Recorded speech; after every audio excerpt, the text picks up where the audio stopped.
நம்ம இன்னைக்கு கசப்பே இல்லாத பாவக்காய் சிப்ஸ் எப்படி செய்கிறதுன்னு பார்க்க போகிறோம். இது நல்ல மொறுமொறுவாக ரொம்பவே சூப்பராக இருக்கும்.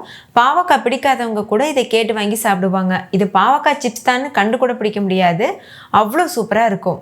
இதை நீங்கள் ஒரு டைம் செஞ்சுட்டு ஸ்டோர் பண்ணி வச்சு கூட சாப்பிட்லாம், கெட்டு போகாமல் இருக்கும். வீடியோக்குள்ளே போகிறதுக்கு முன்னாடி நம்ம சேனல் இந்தியன் ரெசிபீஸ் தமிழை சப்ஸ்கிரைப் பண்ணிக்கோங்க. கூடவே இருக்க பெல் சிம்லையும் கிளிக் பண்ணிக்கோங்க. ஹாய் ஃப்ரெண்ட்ஸ், என் பேர் Abhi. Welcome to Indian recipes Tamil.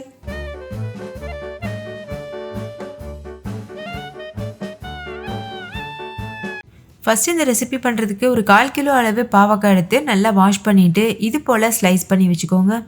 ரொம்ப ஒல்லியாகவும் கட் பண்ணிடக்கூடாது, அதே சமயம் ரொம்ப அதிகமாகவும் திக்னஸ் இருக்கக்கூடாது. பாருங்கள், இந்த அளவுக்கு மீடியம் சைஸில் இருக்கணும். இது பெர்ஃபெக்டான சைஸில் இருக்குது.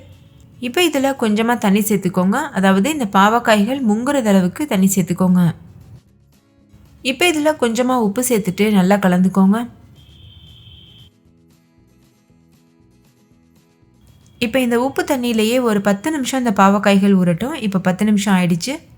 இப்போ இதில் இருக்கக்கூடிய கசப்பெல்லாம் போயிருக்கும். இப்போ இந்த தண்ணியை வடிச்சிட்டு பாவக்காய்களை மட்டும் ஒரு மிக்சிங் பவுலில் சேர்த்துக்கோங்க. நம்ம இதை வாஷ் பண்ணிவிட்டு சேர்க்கறதுனால இதோட சத்து போகாது, சத்து அப்படியே தான் இருக்கும். இது கூட ஒரு 1/4 கப் அளவு கடலை மாவு, 1/4 கப் அளவு அரிசி மாவு சேர்த்துக்கோங்க.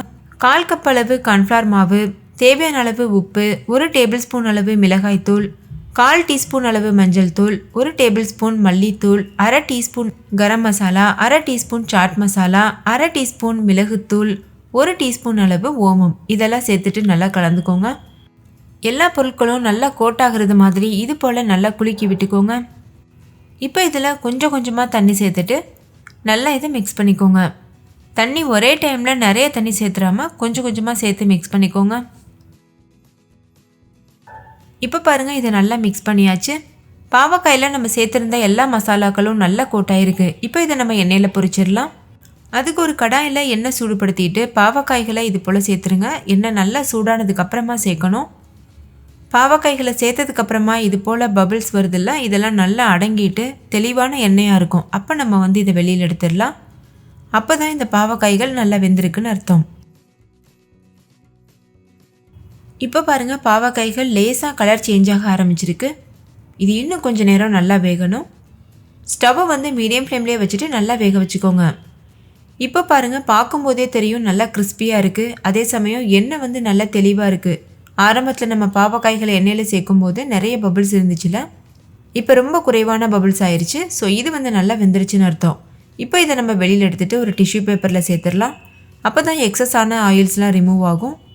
நீங்களே பாருங்கள் எவ்வளோ மொறுமொறுன்னு இருக்குது. இப்போ இதை ஒரு டிஷ்யூ பேப்பரில் மாற்றிட்டு மறுபடிக்கும் அடுத்த பேட்ச் பாவக்காய்களை பொரிச்சு எடுத்துருங்க. பாவக்காய்களை ஒரே நேரத்தில் எல்லாத்தையும் சேர்த்துறாமல் கொஞ்சம் கொஞ்சமாக சேர்த்து பொரிச்சு எடுத்திங்கன்னா ரொம்ப ஈஸியாக இருக்கும். அப்போ தான் பாவக்காய்களும் நல்லா வெந்து வரும், அதோட பச்சை வாசனைலாம் இல்லாமல். இந்த மாதிரி நம்ம பொரிக்கிற பாவக்காய்களை டிஷ்யூ பேப்பரில் சேர்த்துட்டு அது முழுமையாக ஆறுனதுக்கப்புறமா ஒரு ஏர்டைட்டான டப்பாவில் போட்டு 1 வீக் வரைக்கும் கூட ஸ்டோர் பண்ணி வச்சு சாப்பிட்லாம், கெட்டு போகாமல் இருக்கும். சாதத்துக்கு சைடிஷாக வச்சும் சாப்பிட்லாம், அப்படி இல்லைன்னா ஸ்நாக்ஸாக கூட எடுத்துக்கலாம். பாவக்காய் பிடிக்காதவங்க கூட இந்த பாவக்காய் சிப்ஸை கேட்டு வாங்கி சாப்பிடுவாங்க, அவ்வளோ டேஸ்டியாக இருக்கும்.